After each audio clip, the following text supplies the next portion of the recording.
All right, so we're going to do some lecture notes from the enolate or alpha carbon chemistry background that was posted online. I'd like to get through the first 2 pages of this with the videos so we can pick up on page 3 where you can work some problems on your own, and we'll get to that point by the time we return to school, whenever that may be. All right, so as a definition, the alpha carbon is adjacent to a carbonyl carbon. So here's an alpha carbon, there's one. On the second molecule, you've got 3 alpha carbons. What we really care about is that at the alpha carbon, there are alpha hydrogens there that we can remove. Okay? So here's one alpha H right here. Over here we'd have 2. And here you've got different alpha H's as well. Okay, so we care about both the alpha carbon position. It's called alpha carbon chemistry. We're going to be able to form carbon-carbon bonds at these positions on a molecule. We'll find that molecules like this, dicarbonyls, where these are maybe ketones or esters, are kind of extra special because if we look at it, this particular position is alpha to both of those, so it's kind of like alpha times 2, double. And that's going to be real special for us and real reactive, and we'll use those types of positions on molecules a lot. All right, so first, let's look at the formation of both enols and enolates. This is an area on your homework number 1 that a lot of you said was challenging for you. And what we're going to do is use a base first to form an enolate. Okay, so bases are used to form enolates, and a base can remove that alpha proton. And the reason that can occur is that's an acidic position on the molecule. So you can draw the enolate as this carbanion, and it's acidic at that position because you've got resonance stabilization here, where you can delocalize the charge out onto the nice electronegative oxygen atom, and both of those together, those resonance forms are called your enolate anions. What it does is make this particular carbon electron rich, right? And so we can use that carbon as a nucleophile in reactions. That's what we're going to do. Again, I just want to point out, we're looking at your alpha carbon, we're pulling off alpha H's. This guy here on the carbonyl carbon is not an alpha H, so don't be fooled by the aldehydes. They don't contain an alpha H when it's directly attached to the carbonyl carbon. So bases that you can use to use this: hydroxide, methoxide, sodium hydride. There's a new one called lithium diisopropylamide. So there's your lithium. Here's your 2 isopropyls on this guy called amide. So this together is the thing called LDA, which is a very big, bulky base. It's a nice strong base. Okay, so we used to call these in Orgo sometimes BBB, big bulky base, and we'll see it's kind of a special base used a lot for enolate formation. And that's what happens in a base. In an acid, you don't form an enolate, you form an enol. Enols can do the same types of reactions that enolates do once they're formed, but to form an enol, you're going to use acid. It's typically dilute acid, H3O plus of some variety, sometimes dilute HCl, something like that. So we'll use HCl in our example. Let's draw the same molecule out. And if you're in acid, your first step is going to be to do a proton transfer from the acid onto the carbonyl. We'll go ahead and kick that off as well. So in acid, you don't have anions, right? I mean, here we're forming anions. When you're in acid, you're going to be forming cations. And so now, since we'll kind of pretend we're using dilute HCl, whatever we're using, right? Now this is a weak base, but it can go ahead and pluck off an alpha proton as well, just because of that initial proton transfer that we did. And so now we've got the CH2 right here, and that's your enol. Okay, and enols are nucleophilic at that same carbon because you can do this. Then they take those electrons and go out and form a bond to something, we'll just call it an electrophile. Okay, and so it's still nucleophilic, still a NU. We'll write on the alpha carbon. That's the point. So both enols and enolates will get you a nucleophilic alpha carbon atom.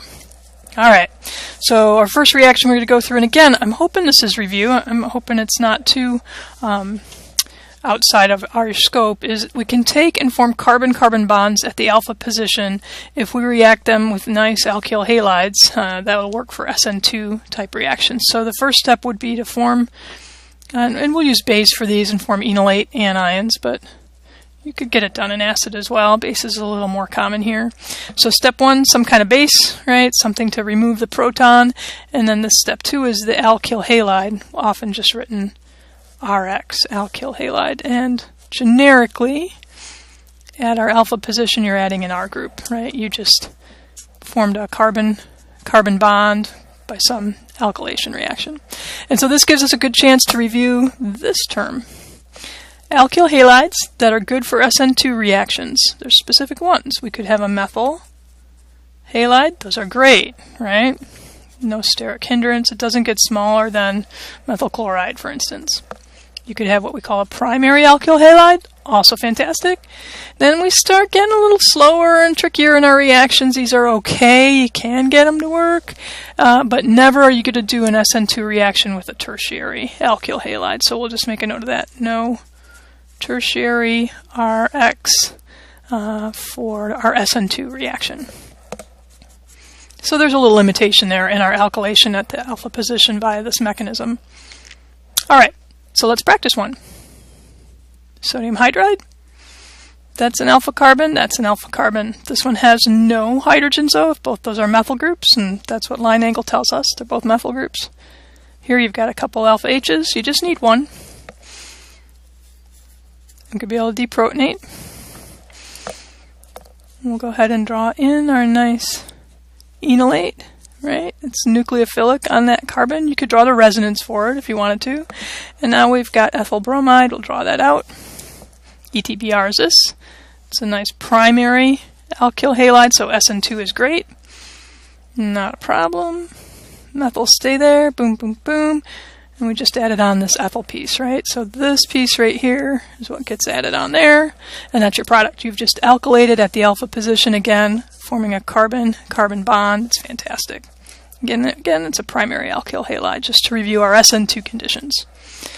All right, so we only had one choice in this structure, right? That's our only alpha position that has hydrogens. You can't do any magic over here at all. There's no hydrogens there. What happens when you have unsymmetrical carbonyl compounds that do have choices? I got an H there. I got two H's here. So that's not symmetrical. And what we find is there's different types of enolates you can form with different conditions. The thermodynamic enolate is the more stable, and that means the more substituted. Because when you look at your resonance structure for an enolate, there is an alkene, right? And a more substituted alkene is a more stable alkene. So my more stable position would form under thermodynamic conditions, and that means that, you know, more substituted alkene, on the alkene form of the enolate, there's more R groups. For this, you're going to use NaOH or NaOR, and you're going to use room temperature or heat. RT is how we say room temp. Okay. And then those will be our thermodynamic conditions. So if we look here, if you're not given a temperature for your base, that's considered room temp. Here's my sodium methoxide, kind of a normal everyday base. And I'm going to say, all right, this is going to be the set of conditions right here that are my thermodynamic conditions. And that's going to react at this more substituted carbon atom. So we'll draw out our little carbon framework. Nothing over here. This one had a methyl. And here's the piece you're going to add on. Again, I just picked on ethyl bromide, so we'll draw that in color. There's your thermodynamic product. And what that means is that you've alkylated at that more substituted position because the more substituted enolate initially formed. All right, kinetic is obviously going to be the opposite. We'll write that in blue. All right, so these are often kept cold. 0 degrees C. We can do super cold, minus 78 degrees C. And we're going to use LDA, which is a big, bulky base. And so sterics are going to be really important here. sterics. Big bases want to avoid the crowded position. And this is all about what can happen fastest or easiest on the molecule. And so this is going to form the less substituted enolate because there's just more room over here for this big bulky base to get, right? It doesn't run into the methyl group. And so these are kinetic conditions, LDA minus 78. It's saying form the less substituted enolate and then go ahead and alkylate at that less substituted position. So what that means, here your little ethyl group's going to add over here. Okay? And so that should be a review of your thermodynamic and kinetic. There are some problems like this in your book. I put a list of where all these types of problems exist in this textbook. All right, that's it for page 1.